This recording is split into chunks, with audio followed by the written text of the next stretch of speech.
Las 8:42. Este segmento de nuestros columnistas es una presentación de Global Partners, líder en prevención y control de alcohol y drogas en ambientes laborales, y la seguridad inteligente de Securitas para tu empresa. María José Nodón, ¿cómo estás? Buenos días. Muy bien, muy buenos días. Ya viene Alfredo Ñuñán, que se va a unir a nosotros, probablemente afectado por la lluvia intensa.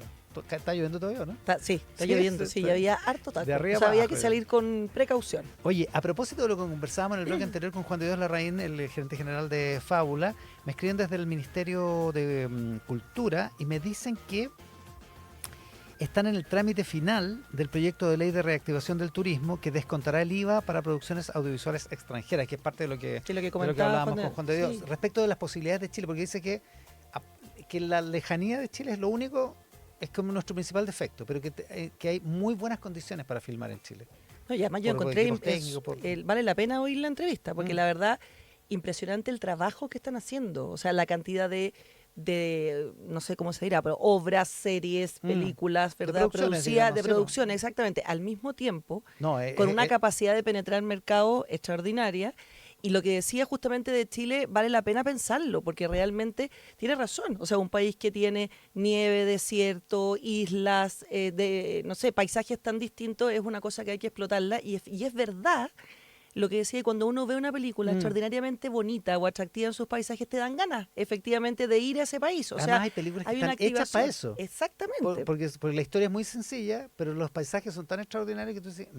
Sí, a mí me pasa, fíjate, que como que de repente hay lugares que me dan ganas de conocer a partir de o de un libro o de una película, las dos cosas. Ya, pues viste, eso decía Juan de Dios Larraín, la entrevista, como dice la María José, está en tele13radio.cl y también en la aplicación para móviles. Pero vamos con una joyita para comenzar. Oye, mi María joyita... José Nodón. Fíjate que es una joyita distinta, porque ayer ustedes tuvieron en el Canal 13 y en la radio un debate respecto de los candidatos de las primarias.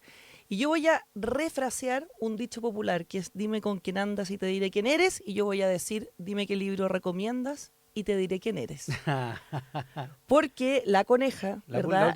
La última pregunta. Exacto, sí. Le preguntó a cada uno un libro. Yo le acabo de preguntar y me dijo que no estaba avisado de antes, o sea que fue una respuesta bastante espontánea. Ya. Respecto, porque eso era importante, porque podía estar, digamos, si estaba de antes, podía estar pauteado. Qué buena, porque yo cuando lo pregunté en la coneja yo no sabía qué le iba a hacer y se me olvidó preguntar después, sí. No, le acabo de preguntar. Y me dice que en el fondo supieron 5 minutos antes, o sea, tuvieron 2 minutos para pensar, pero no para estructurar, digamos, la respuesta que entregaron.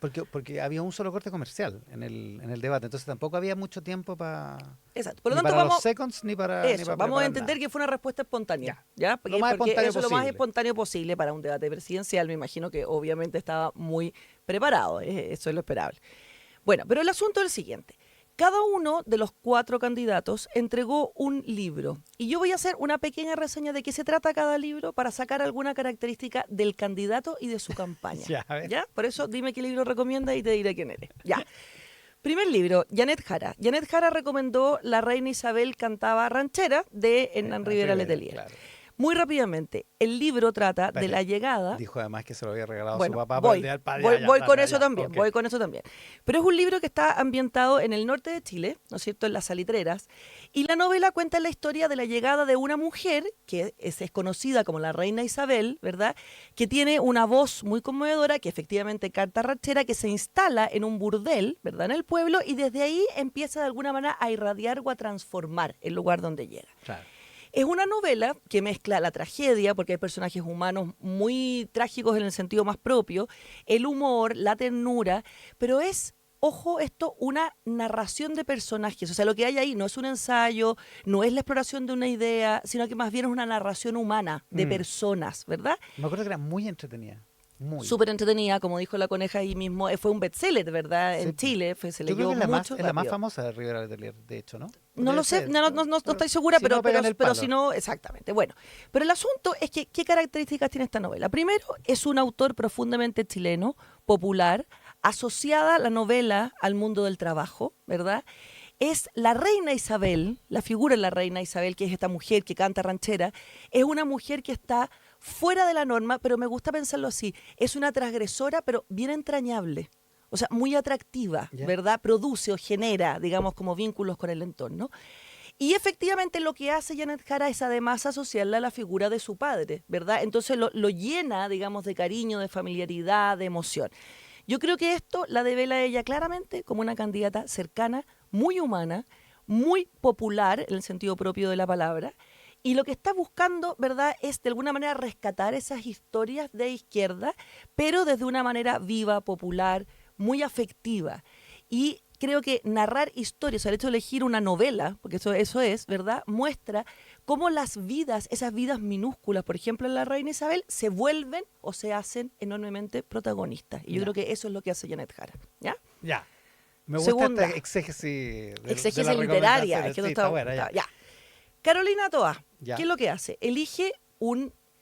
A ver, el libro yo no me lo he terminado de leer, también me lo había empezado a leer como dijo ella, pero es un libro que camina un poco entre una autobiografía y una reflexión de ensayo respecto de la izquierda y por qué se ha producido esa desafección de la izquierda respecto de sus votantes, sobre todo los trabajadores, Ah, claro, que han porque mutado regresa hacia a el Reims. Sí, exactamente.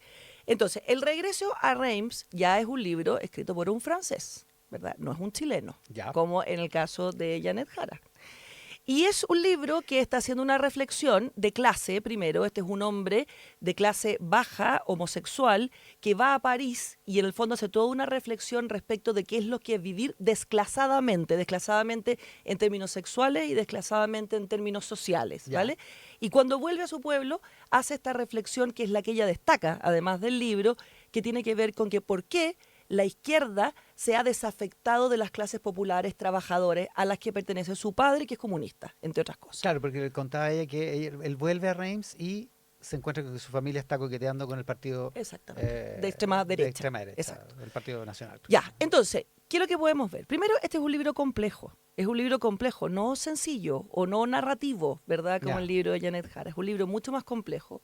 Es un libro profundamente actual. Janet Jara elige un texto bastante... Los 90. Sí, exactamente.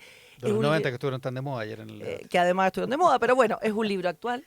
Es un libro que hace una reflexión que es bien interesante entre el vínculo de una historia personal con un destino colectivo, es decir, cómo la propia historia de desclasamiento del narrador se vincula con este proceso que él, en el fondo, de alguna manera asimila el desclasamiento, que es pasar de la extrema izquierda a la extrema derecha. Pero es un libro en el que yo vería que en el fondo ella está diciendo, a ver, no podemos llegar al gobierno si es que no entendemos qué es lo que nos ha pasado. O sea, es una reflexión que tiene que ver con con recuperar el punto de inicio, ¿ya? Pero en términos políticos. Entonces, yo creo que ella lo que está haciendo aquí es mucho más que una expresión emocional, como lo hace Janet Jara, que lo vincula con su padre. Además, como decías tú, está haciendo una declaración de principio. Es decir, ¿qué significa ser de izquierda hoy? O qué ha hecho mal la izquierda hoy y cómo esa reflexión es fundamental para pensar a la izquierda hacia adelante. Es una reflexión mucho más intelectual, más y esta política. lectura se conecta con esa preocupación, claro. Por supuesto. Y por eso la termina recomendando. Por supuesto, ¿verdad? Sigue la exégesis de María José Nova. Gonzalo Vinter. ¿Ya? Gonzalo Vinter elige El Nocturno de Chile de Bolaño. Creo, yo lo leí hace mucho tiempo, lo volví a revisar el texto para hacer esta afirmación. Es un libro antiguo, sí, es un libro de los 2000, del año 2000 creo. Claro. Pero yo creo que la descripción que hace Gonzalo Vinter del texto no me pareció exacta, para nada. Él dice, es un libro donde se recorre, fascinante porque se recorren todos los poetas chilenos, dice una cosa como así. Yo no sé, bueno, los libros cada uno los lee como quiere, ¿verdad? Y tiene la opinión que quiere, o sea, esto no es correcto o incorrecto. Pero lo que hay ahí es un libro que es una novela, eso sí, una novela, donde la primera persona es un sacerdote, efectivamente él hizo esa referencia, ¿verdad? Sí, ¿ya? Y que muchas veces se asoció a un crítico literario chileno, ¿verdad? José Miguel Ibáñez, exacto, claro. Fue no sé si será así la intención de Bolaño, pero así se interpretó. Claro, que durante una que época fue el crítico canónico en Chile. Canónico, digamos, muy amigo de Nicanor Parra, ¿verdad? Y que por lo tanto, de alguna manera rompía, ¿verdad?, los esquemas que uno tenía, sobre todo en esa época, de un sacerdote, de Opus Dei, exactamente, claro. ¿Verdad? O sea, una persona, un intelectual muy icónico. Bueno, la cosa es que en la novela, ¿verdad?, ese sacerdote, que no sabemos quién es, pero que ahí está, en una noche febril, una especie como de delirio producto de la fiebre, ¿ya? Lo que hace es rememorar algunos episodios claves de su propia vida, pero conecta, ¿verdad?, efectivamente, con su propia formación religiosa, con el vínculo con la clase alta chilena, pero sobre todo a partir de la reflexión con estos escritores que efectivamente aparecen, hace una reflexión de la responsabilidad, ojo, de la clase intelectual como cómplice de la dictadura, como cómplice de los abusos de derechos humanos de la dictadura. Y hace un recuerdo, mira, que lo traté de encontrar, como te digo de nuevo, pero de que mientras arriba, digamos, se produce una conversación intelectual, en el sótano se están produciendo abusos de los derechos humanos, una tortura. Que es lo que es la imagen de lo que pasaba en la Casa de los Curros de Mariana Calleja, digamos, y Michael Townley. Bueno, entonces, ¿qué podemos pensar aquí? Primero, Gonzalo Vinter elige un autor de culto. Roberto Bolaño es un autor de culto. Entonces, es un autor chileno, pero es un autor de culto. No es lo mismo que Rivera Letelier, ¿verdad? Que es un autor de giro mucho más amplio. No digo, ojo, peor, mejor, digo distinto, ¿ya? Ahora, fíjate que el libro lo que hace es pensar una cierta incomodidad respecto de las élites, que es lo que él mismo siente, ¿verdad? Él es un personaje que pertenece a la élite, pero que constantemente está incómodo con ese lugar, ¿verdad? Igual que lo que está ocurriendo aquí. Tiene una cosa con la complicidad y tiene, desde la lectura de Bolaño, una suerte de juicio moral, ¿es verdad? Aquí hay un juicio moral a esos intelectuales que no cumplieron el rol que tenían que cumplir, cosa que huele bastante, tiene el mismo olfato, tiene el mismo olor, que esa superioridad moral, ¿verdad?, del Frente Amplio respecto de los que vinieron antes. Entonces y él dice, resulta... recomendé porque es el último que leí o algo así, ¿no? Es el último que leyó. Entonces, ¿qué está leyendo Gonzalo Vinter? Algo que en cierto sentido conversa con su sí propia, mismo, ¿verdad? Con su propia postura. ¿Y qué te falta, Jaime Mulet? Me falta Jaime Mulet, súper rápido, pero... Extraordinario. Bueno, Jaime Mulet tiene Mi vida con Gabriela. Esta es la aproximación simbólica, a propósito, analítica. A propósito de Gastón Sublet. Bueno, pero había que aprovechar que que aquí en esta mesa central yo soy abogada, pero yo estudié literatura, entonces me produjo una fascinación extraordinaria. Ya, bueno, mule. Rápidamente, Mi vida con Gabriela, de Doris Dana, que es un libro, fíjate que ahí me costó mucho relacionarlo, pero es un libro íntimo, es un libro que da cuenta de una visión distinta de Gabriela Mistral, porque es su versión afectiva y amorosa, que ha estado muy de moda últimamente también, o sea, tampoco es un texto, ha sido un debate de si vale la pena, si al fondo, si dice o aporta algo de Gabriela Mistral, su vida amorosa. Al final, Carolina Tovar la interpela y le dice, pero ¿por qué no dices que es pareja también? Exactamente. Y Mulet dice, no, porque no fue su pareja. Porque no fue su pareja. Bueno. Entonces también hay una discusión, pero es un texto más bien humano, poético, ¿verdad? Y yo creo que al final los libros dicen mucho de lo que uno... las lecturas que uno hace y sobre todo las lecturas que uno recomienda, porque las que hace puede ser un poco te la recomendaron, ya está. Particularmente si es más o menos improvisado. Pero si hay que decir improvisado en un debate televisivo, en una primaria, los libros dicen mucho más de lo que parece. ¿Y de Mulet qué dice entonces? Y de Mulet dice justamente eso, ese rescate de lo humano, que en el fondo está puesto en la discusión pública, pero que no tiene, yo no le veo a Mulet una decisión, o sea, un algo como tan decisorio en lo que elige, que también lo veo yo como un candidato que está jugando otro juego en esta primaria, no el de llegar en el primer lugar. El análisis de los libros que recomendaron ayer en el debate los candidatos de la primaria con María José Nodón. Extraordinaria joyita. Alfredo Ñoñán, ¿cómo estás? Buenos días. ¿Te mojaste mucho?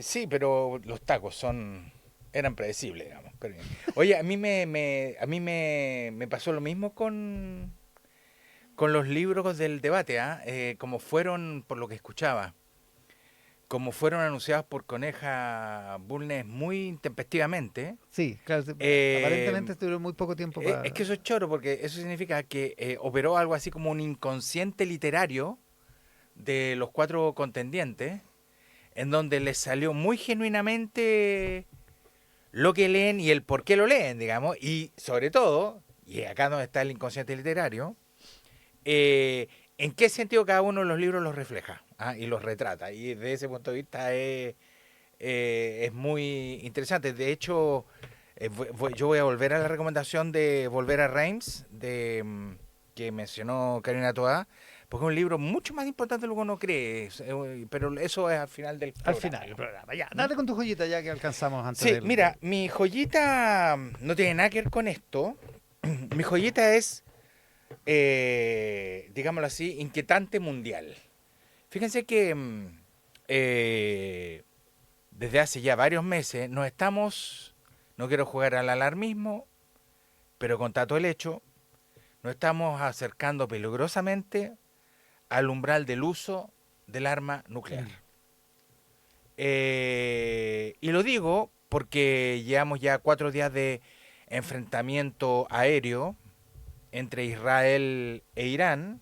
Israel tiene 80 ojivas nucleares, Irán no tiene aún, pero va camino a tenerla. Hace poquitas semanas atrás se enfrentaron dos países enormes con poder nuclear, eso fue India y Pakistán. Siguen enfrentándose en terreno convencional Rusia y Ucrania, pero Rusia, a través de Putin, no ha descartado el uso del arma nuclear.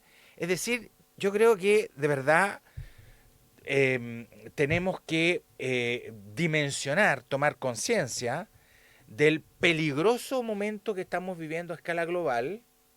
Y desde ese punto de vista, voy a decir algo medio incorrecto, ¿eh? A mí el debate no me gustó.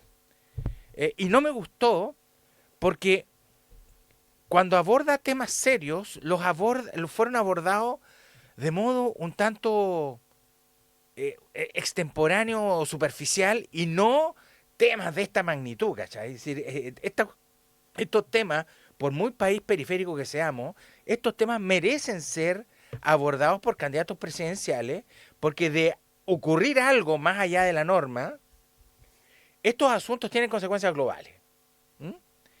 Y nos quedamos con discusiones a veces que no las entiendo. Es decir, la candidata Jara abogando por un modelo de desarrollo hacia adentro que me resulta incomprensible. Esa cuestión fue en la década del 50, estamos en el 2025 y eso es la catástrofe asegurada. Perdónenme, esta cuestión es llegar y leer el libro, informarse, el resto es hacer gala de ignorancia. Me dejó súper preocupado que volvamos a tener propuestas en donde se privilegia el consumo interno.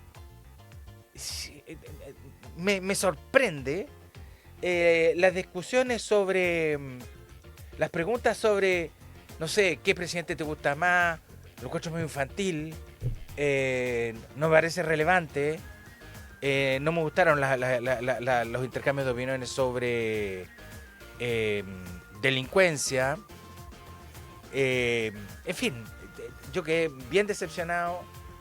Y bueno, creo que el cruel reflejo de esta primaria. No me parece un buen debate, definitivamente.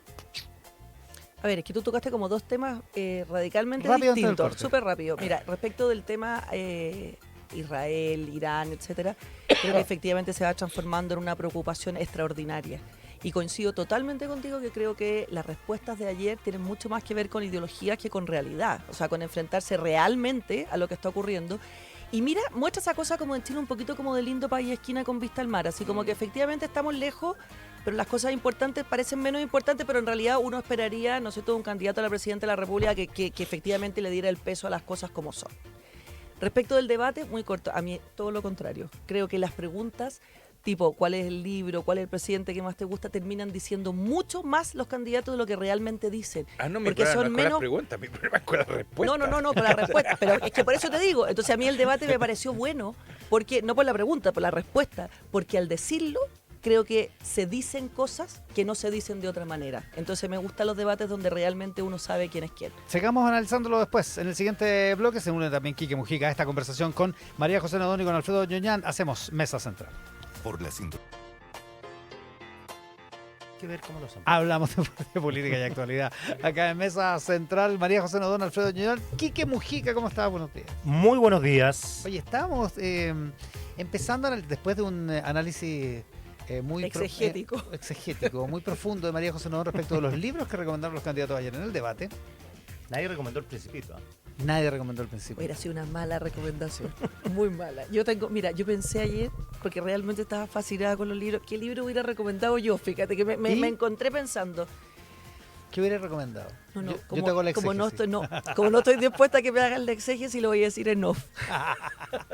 Ya, dicho eso, estaba empezando la conversación respecto del debate de ayer y de cómo va la primaria. Luciano Cruzco que decía esta mañana, más temprano acá en Mesa Central, que él la sigue viendo fría y que que duda de los 2 millones de votantes. Sí, yo también la veo fría. El rating no estuvo bien ayer. Sí haría la precisión que más allá de la gente que lo vio en la pantalla del televisor, estas instancias se viralizan mucho. Es verdad. Entonces, pero no hubo ni una gran cuña, digo. Nos estábamos acordando acá, ¿queréis que te dieran un preso por lindo? Que Claro, no. trascendió Sandor Piñera. No pasó Ajá. la historia. digamos. Eso pasó a la historia hasta hoy día. Ah. Claro, no hubo grandes cuñas.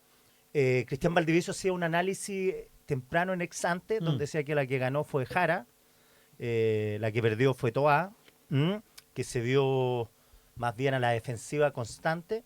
Yo tengo entendido por lo que he leído que las elecciones se ganan por el futuro, no por el pasado. Oye, eso te iba a decir. Y eso parece Solo pasado. solo pasado. Los 30 años de nuevo discutir los 30 Oye, los 30 años, los 90, los 80, porque Sí. además no paran. Sí, Correa Sutil vestido Batman. Es todo. impresionante, pero es que yo entiendo que es discutir sobre el pasado, pero también es parte de la franja del Frente Amplio. Otra vez. Sí, po. Que es lo que terminó indignando a Carolina Toá ayer, digamos. A ver, mira, hay dos cosas que me llamaron, así como después podemos entrar en cada candidato, pero en términos generales. En términos generales, efectivamente, la conversación va hacia atrás. O sea, es una permanente evaluación de lo que ocurrió antes, ¿verdad? En los 30 años, en la concertación. Y eso creo que indica dos cosas relevantes. Lo primero, que lo que hemos puesto en esta mesa tantas veces sobre la viabilidad de la alianza sin nombre, como en verdad decía hace unos lunes Alfredo, sobre las tensiones internas y que una y otra vez nos dice, oye, pero por Dios, no sigan hablando de las volteretas. Perdona, pero ahí está. O sea, ahí está. Y por lo tanto, pagó por ver cómo va a ser esto hacia adelante. Eso lo primero. Lo segundo, creo que tú tienes toda la razón, Iván, porque en este caso hablar del pasado es hablar del futuro, porque en el fondo la evaluación del pasado de los 30 años determina cómo van a ser los fiatos hacia adelante, ¿verdad? Y uno mira aquí y queda mirando y dice, bueno, aquí hay una primaria, cada uno se comprometió a seguir al otro, pero que me explique a mí cómo pueden gobernar esas personas que tienen una visión del pasado y por lo tanto del futuro radicalmente distinta. Entre ella Janet Jara, que quiere terminar las AFP, cuando ha firmado, ¿no es cierto? O sea, o ha empujado una reforma de pensiones hace nada, ¿verdad? Que al revés, yo creo que fortalece la AFP. Bueno, segunda cosa que me parece fundamental, el presidente Boric no aparece ni una sola vez. Todos quieren separarse permanentemente de él y tenemos ahí a la ministra del Trabajo, a la ministra del Interior y al que ha sido su mejor amigo, su consigliere o como le queramos decir. O sea, el más borichista de los diputados. Por eso del te Frente digo. Amplio, sin Entonces, duda. realmente eso también, y por eso a mí me gustan las cosas que se dicen sin decir, dice muchísimo de lo que es este gobierno y de la evaluación de ese gobierno.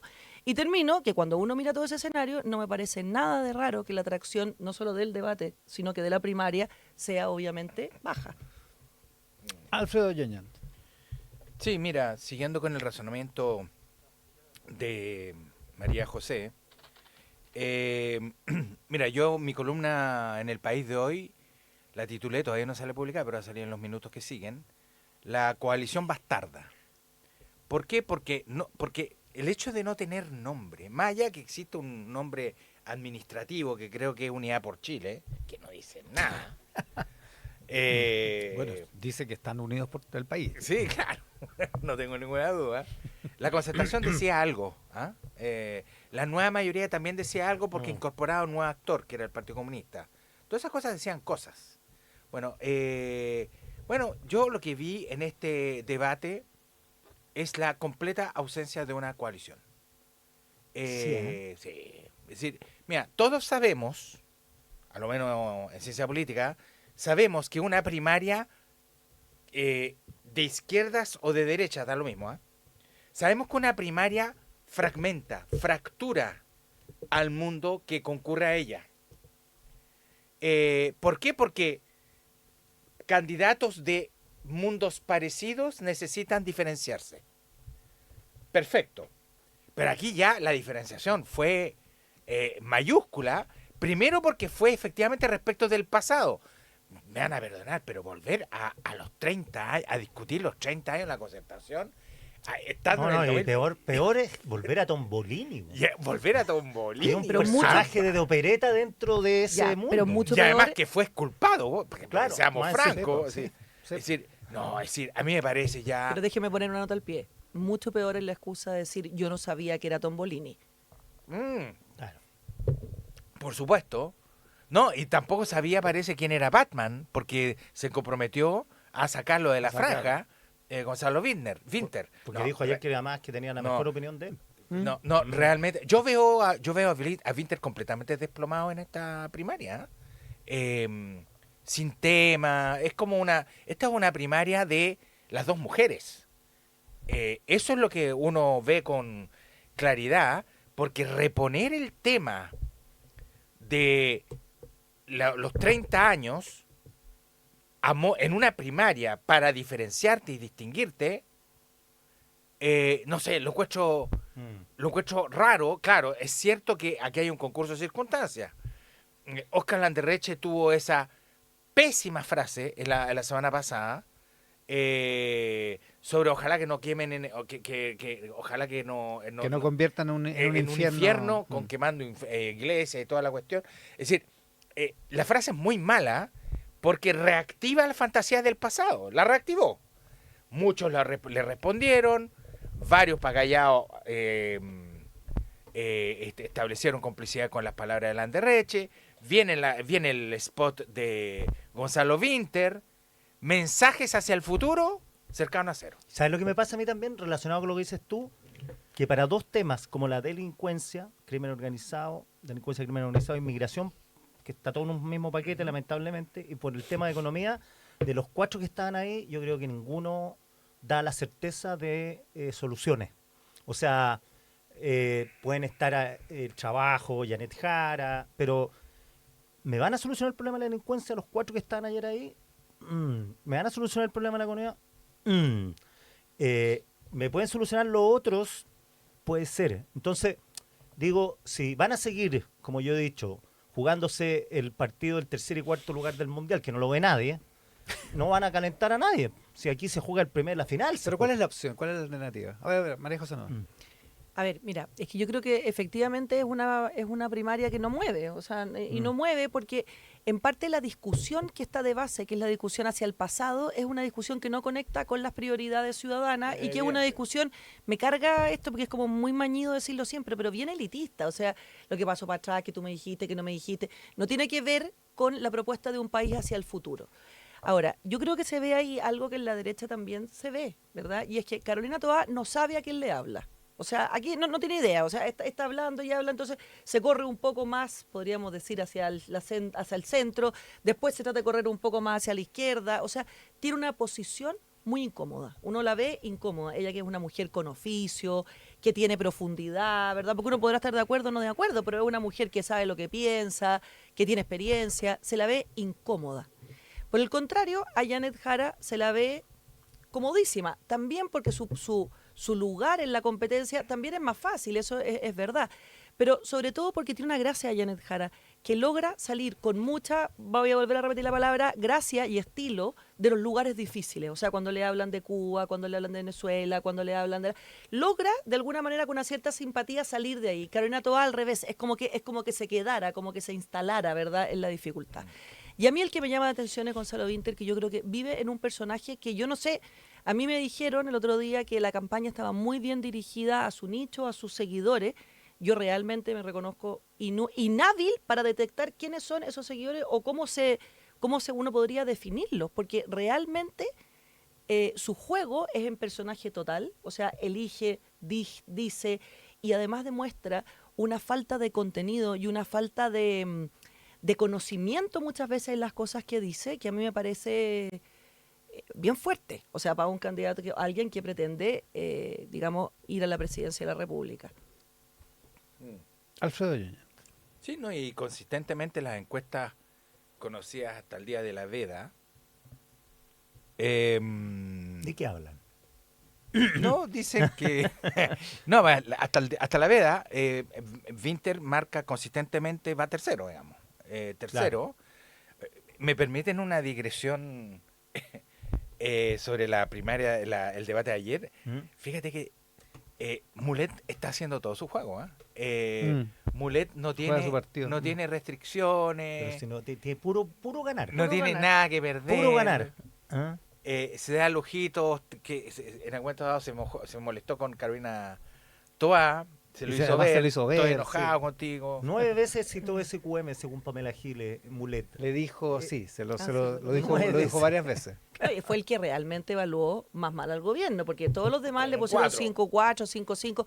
En escala de 1 a 7, los que somos profesores sabemos que el 5,5 es tiradito para bueno, ¿verdad? Es tiradito para bueno, no es tiradito para malo. No le diga eso a mi ¿verdad? hijo, por favor. No, en la universidad, digo en la En la universidad, Ah, ya, en la ya, ya, ya. universidad. En el la colegio, universidad. niños. En el colegio no, pues De 6 tiradito para para arriba. malo, sí. Pero claramente, y además cuando Karina Toa dice 5,4 en vez de 5,5, tú decís ya, a ver, pues. Pero el único que se la juega realmente Pero buena la dice, frase porque partió mal, dijo. Sí, porque partió mal, que fue justo Sí. el semestre en que ella no estaba. Sí, esa es buena, esa estuvo buena, es verdad. Pero, claro, si uno le pusiera una nota al gobierno, 5,5, ese es un profesor que tiene inflación de nota, pero violenta. Buena nota para un gobierno 5-5. Por eso te digo, o sea, Mm. para un gobierno que es difícil, que tuvo circunstancias particulares, es una demasiada buena nota. Pues ahí hay Demasiado. por eso te digo, inflación de notas, pero nivel PAES. Ahora, con las encuestas estamos navegando a ciegas porque estamos en veda, ¿no? Yo diría que un pañuelo que es un poquito en el rasgo del ojo, se puede Ahora mirar algo. Podríamos hablar de el Pero alemán, la circulan- alemana y el circulan barba. por redes sociales. Y el barba. El barba, El podríamos barba. hablar de el barba, El barba va bajando. el bigote, podemos hablar también. El bigote y el barba andan por ahí Y ahora. la cumbia. ¿Quién es el barba? Perdón. El barba, no podemos decir. No te podemos puedo- decir. Menos a ti que eres del sí, CERVEL. sí, esto no, ¿Hasta cuándo estás en el cervel? no, inminente, ya me salía. Dice- Oye, pero más allá de... Oye, a propósito, de- la segunda de hoy viene adelantando que que el CERVEL le pasó una multa al Partido Republicano por qué no no? cumplir con la cuota pro mujeres. Ah, No sabía. Yo ya no sabía. Mm. se No, enteró por la es que prensa. eso es del órgano administrativo, de digamos, la del parte, aparato, sí, claro. no del consejo directivo. Ya, eso va a pasar hoy día. ya, pero en raya para la suma en la encuesta no podemos hablar de eso, pero no podemos hablar de eso. No, pero podemos hablar de tendencia. Podemos hablar de Sí. tendencia. Ustedes O sea, me hay una- pegan hay una una- patazo hay una en la flecha mesa que si va, me hay una flecha equivoco. que va para arriba, otra flecha que va para abajo en la derecha. Y Pero en yo la, creo y en la que- izquierda hay una flecha que va para arriba y otra que va para abajo. Ya, Ya. pero pues lo podríamos decir como tendencia, más allá de quién va la flecha para dónde, pero que aquí lo que hay es una, digamos, lucha o una, digamos, tensión de fuerza entre cuáles son las sectores hegemónicos tanto en las derechas como en las izquierdas. Claro. O sea, eso es, Sí, es lo eso que es. está ocurriendo, ¿verdad? Claro. Y ahí hay una cierta mutación, ¿verdad? Que estamos como cambiando de los espectros que estaban más cerca de la moderación, podríamos decir, del centro, pongámosle la palabra como sea, porque no podemos decir los nombres, y se está yendo más, ¿verdad?, hacia el otro lado de la línea. Claro, ¿verdad? para que entienda la gente, el próximo gremio que se le ocurra organizar un debate ya no tiene que invitar a Matei y Toá, tiene que invitar a Casi Jara. Claro, Bueno, por ejemplo. pero ahí yo tengo... Ahí yo Sí, tengo una un- elección que se está polarizando. Claro. Sí, pero ahí yo tengo, fíjate que un matiz. Porque en el lado de la izquierda uno podría decir eso, ¿verdad? Se está yendo Sainet Jara, está polarizando. Pero en el lado de la derecha, José Antonio Kast ya no es hoy día, dadas las circunstancias que, digamos, de la aparición de Kaiser y cómo va bajando, hoy día está puesto en un lugar bastante más moderado y él ha jugado a ese lugar. O sea, así como Janet Jara al otro lado está corriéndose hacia la izquierda, yo diría que al revés. El juego de José Antonio Kast es la moderación, es Ya, por eso- instalarse de una manera distinta. Por eso mencionaba lo del CERVEL, porque apunta a una cosa que es, para el Partido Republicano, un talón de Aquiles. Claro, que son las Que es el mujeres. tema de las mu- que el Ya, tema de las y entonces mujeres. a eso voy. Yo creo que aquí obviamente las tendencias son tendencias, estas son tendencias ya que están bien instaladas, o sea, no son fuego, digamos, o viento de una semana. Yo creo que no hay que marearse demasiado con eso, porque a la hora de votar es muy distinto cuando tú vas a votar y en el fondo tienes la sensación de que estás eligiendo un presidente y cuando estás eligiendo una opción. Yo creo que eso es una cosa distinta. Y lo segundo, nos quedan 6 meses. Entonces, para el caso de la derecha es importante saber quién va a ser el contendor. En el caso de la izquierda es importante saber 5 también meses, 5 meses. si va, o 5 meses, si va a haber otro contendor por la izquierda, que podría ser Mondaca, que podría ser otro. Entonces, creo que el escenario, si bien hay que hacerse cargo de las tendencias, no es definitivo ni definitorio. Y por lo tanto, lo peor que puede pasar es que las personas que van, los candidatos que van con la flecha hoy día indicando hacia abajo, se desesperen y empiecen a hacer acciones como digamos, desesperadas, ¿verdad? Porque esas acciones desesperadas son las que atentan contra la consistencia, atentan contra Ahora la seriedad, que es lo más importante. El plano Rego capotó. No, pero es que el plano Rego capotó total y él hubiera sido, en esta circunstancia, el que mejor lo podía aprovechar. Claro. Porque ese espacio, él estaba esperando además con sus 2,5 millones de votos para salir corriendo con la zapatilla de clavo. Hoy día ese espacio Todavía queda uno. no lo puede usar. ¿Todavía qué? Todavía queda uno. ¿Uno qué? Un plan B. Pero Bachelet. más cerca, dilo más cerca del ¿Bachelet micrófono. o Alberto Undurraga? No, queda Marco Enrique. Eso estaba pensando Marco Enrique Minami. Pero Marco Enrique Menami no ocupa ese espacio, yo creo, ¿no? Epa. Pero no, está Pero bien. si te- estuvo a punto de ser candidato no, al no, Partido sí, Radical. pero ese espacio que quedaría vacío si Carolina Toá no sale y sale Janet Jara, Pero sí, no por sé eso si te digo, lo- estuvo a punto de ser candidato al Partido Radical. lo sé, pero hoy día con las circunstancias reconfiguradas y con los 30 años y toda esta discusión que está a la base, no sé, no me convence a mí tanto que ocupe plenamente ese lugar como lo hubiera podido hacer Claudio Rego. No, claro, son distintos. Son Claudio, distintos, Claudio claro. Rego es para todos los efectos de democracia cristiano. Claro. Ya, Marco Enrique Minami no, pero Marco Enrique se fue, en la práctica se fue de la concertación en el 2009. Está juntando las firmas. Está juntando las firmas. Evidentemente está más al centro que Gonzalo Winter. Claro. Y evidentemente está más al centro que Janet Jara. Tiene 4 campañas presidenciales en el cuerpo. Va Yo por creo el que récord. también lo desgasta un Va por el poco. récord absoluto. Ya está en el récord. Está empatado con Allende. ¿Va por la cuarta o la Va por la quinta. No sé. Se puede hablar de encuestas del pasado, ¿no? Sí. En septiembre del 2024, Te digo, sí, no tengo idea. Pero bueno, Evelyn Matei. No, pero yo te echo la culpa a ti. dale. Dale. Evelyn Matei Silencio tenía. negativo. Evelyn Matei en la encuesta que tenía 26 puntos y José Antonio Cast tenía 9. ¿En septiembre de cuánto? En septiembre del año pasado. O sea, hace 9 meses. Ya, pero ahí Evelyn Matei era la alcaldesa de Providencia, tenía una visibilidad enorme, estaba quizá en su mejor momento de la alcaldía. Y José ¿verdad? Antonio Cast estaba Y José en la Antonio Cast antípoda. estaba en la antípoda. Sí, Entonces, sí, es tampoco verdad. es tampoco Ya, justo pero la eso era. comparación. Ya, pero eso era. Pero ahí lo que te Y indica, hoy- creo yo, es que las cosas, todo puede cambiar. O sea, las ¿sabes lo que circunstancias deberíamos- cambian ¿sabes lo que muchísimo. deberíamos comparar? Pero el micrófono. Son las encuestas de la última elección presidencial en este periodo. Pero que tampoco, Alfredo, porque en ese momento había una circunstancia país tan distinta a No, la de pues hoy que día. con esa lógica no que- comparemos nada, po. Es que yo creo que es bien No, incomparable. Pero lo que pasa es de que yo creo que el poder predictivo de las encuestas es bajo. Yo creo que Gabriel Boric no estaba punteando en No, este exactamente. momento. No, No, estaba, para no nada. lo estaba, por Era eso- Daniel Jadwe por eso- y Lavín. Exactamente. A Por esta eso es altura. que lo interesante sería comparar en qué momento está, qué A reflejaba 2 semanas de la primaria. Exactamente. ¿Cómo era? Exactamente. Oye, me llega un extra. Allanan casa del gobernador Claudio Rego y la sede del gobierno regional metropolitano por orden de la fiscalía. Allanado. Sí. Cuando estaba programado que fuera a declarar el jueves. Ojo, Es de las 9:23 de la. Ya, eso pasó Oye, recién. y eso, les digo una cosa, eso yo creo que además de pegarle a algún sector o otro sector, le pega mucho al vínculo de la ciudadanía con la política. O sea, una vez más, los políticos corruptos, entonces eso yo creo que le pega mucho a la votación eventual. O sea, ¿para qué te vas a levantar a votar cuando tu sensación es que son todos iguales, son todos corruptos? Entonces, eso como ese sesgo, que yo no creo que sea así, pero que se reafirme con estas cosas, puede ser bien malo respecto de la Oye, Muy primaria. malo sobre todo si ustedes saben que en este momento no hay voto obligatorio a fin de año. No hay. No, porque no hay multa. Porque todavía no hay Claro, multa. porque no hay multa. Por lo tanto, todos estos golpes Mm. repetidos además a la confianza en la política, en Dramático. caso de no haber voto obligatorio a fin de año, yo les digo al tiro que la elección es completamente impredecible. Completamente impredecible. Ya. Cosas. En el WhatsApp colaborativo me recuerdan que está Harold May Nichols también, ¿eh? Ojo. Sí, sí. Ah, ¿verdad? Sí, efectivamente. Está Está- juntando. está a Que punto- está buscando está- firmas. no parece que está a punto de entiendo que no juntarla. está yendo tan mal. No está lejos. Y 2. No, tiene mucha tiempo. Tus deseos son órdenes. Junio del 2021, empatados con 13, Proboste, Jadwe y Lavín. En junio del 2021. O sea, Boric no existía todavía. O sea, no es que no Boric, existía, pero estaba en la tenía segunda. 6, José Antonio Cast tenía 5, Sichel tenía 10 en junio del 2021. Sí, esta cuestión es impredecible. Sí, y que, esos 2 semanas antes de la primaria. Más o menos. Sí, por eso no hay que No sé, desesperarse, no tengo porque el- las no tengo acciones el cuadro, desesperadas solo los son datos. siempre malas. Recomendaciones para el programa de hoy, Alfredo Yoñán. Mira, dado que María José inició su minuto de confianza a partir de una anamnesis de los 4 candidatos a partir de los libros que declararon estar leyendo. Anamnesis, qué elegante para decirlo.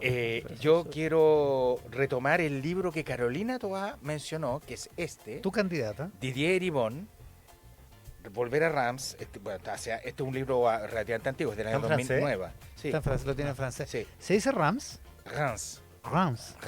Es que es muy conocido porque el patrono de mi colegio era de Reims. Sí, de Reims, ahí, pero le decíamos Reims. Y ahí consagraron al emperador a Napoleón. Toma. Y jugó Ivo Basay. Y jugó ¿En Reims? No te creo. Bastante No, Reims. qué buen dato. Ya. Mira, es un libro realmente muy notable porque lo que hace Didier Eribon, que es un caballero ya de edad muy avanzada, lo que hace Didier Eribon es que él viene de un medio obrero popular de la periferia de Reims, y él comienza a asimilar toda su condición de clase, formas de hablar, formas de vestirse, formas de moverse, pero empieza también a descubrir su condición sexual gay. Y al irse a estudiar a la universidad, descubre otro mundo. Comienza un fenómeno de reclasamiento, no de desclasamiento, de reclasamiento. Empieza a hablar distinto, mejor, lo cual le trae muchas complicaciones porque él tiene que estar en un permanente ejercicio de control lingüístico, de cómo él tiene que hablar con sus pares, con sus alumnos, cosas así, pues él viene de un mundo popular. Él toma mucha distancia de su familia y en el fondo él vuelve a Reims.